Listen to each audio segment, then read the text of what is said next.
Hi everyone, Neville here. Fresh flowers have long been used for all sorts of crafts, and today I'm going to show you a couple of ways to use fresh flowers in crafty kind of ways that I just love. First, dandelions. A lot of people actually hate dandelions, well I really love them. And I love those puffy balls that are so fun to blow and enjoy. And I like to take dandelions just when they're not quite puffed out and take the dandelion flower heads off so it's just the seed pods that are left. Drop them directly underwater, under hot tap water. Not that it's going to burn them, but just underwater, and leave them there until the water cools down. So about 10 minutes or so. Once that's done, you take them out of that water, run a wire up their hollow stems, up you go. That's the stuff right in there. And you stick them back in an empty vase and let them dry. And it's simple. Now, in a week or so, your dandelions will turn into these. Look at that. Aren't they fun? And they will not fall apart. So they're great to use for winter arrangement or just to add to a fresh flower arrangement, because it's quite a novelty when people see these and go, how come they're not blowing apart? But to have those in with a flower arrangement adds such a delicate bit of whimsy. Really fun and really, really simple to do. And free, which is really important.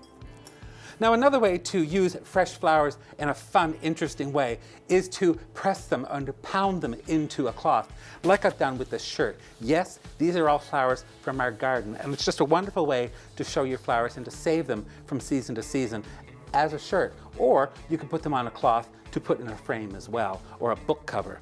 I like to take flowers that I just love, and in this case, the pansies, put them on a shirt, but first of all, put a piece of cardboard between the layers of the shirt, because that way there's a little bit of cushion to pound into. So you sit there, put the flower down, and some people arrange them in ways they want to have them. I don't. I just do this. Go on there. That's the stuff. Look at that. In you go. Put that little stain right in there and push it right in there, because it's a great way to get rid of some frustrations as well. This little marigold makes a really bright bit of color. And you know, there's a lot of different ways that people do this. Some people will very carefully press them under and do all sorts of things. Not me. Not me. I like just to let her go.